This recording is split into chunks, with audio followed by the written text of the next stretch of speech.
తర్వాత ఈ పార్లమెంట్లో అన్ని రాష్ట్రాలు ఒపీనియన్ తీసుకోవాలి, అన్నీ ఉంటుండగా ఈయన వర్గీకరణ పెట్టేస్తానండి. ఎంతవరకు సబబు చంద్రబాబు గారు? కాబట్టి ఎట్టి పరిస్థితుల్లోనూ దళితులందరూ ఇతని యొక్క కుట్రల్ని తిప్పికొట్టండి ఖచ్చితంగా. ఎందువల్లంటే ఇతను అన్ని విషయాల్లోనూ కూడా మోసమే.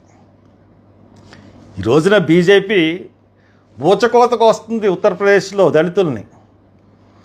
ఊచకోతకు వస్తున్న బీజేపీతో పొత్తు పెట్టుకున్నాడంటే ఈయనకి దళితుల మీద నిజంగా ప్రేమ ఉందా?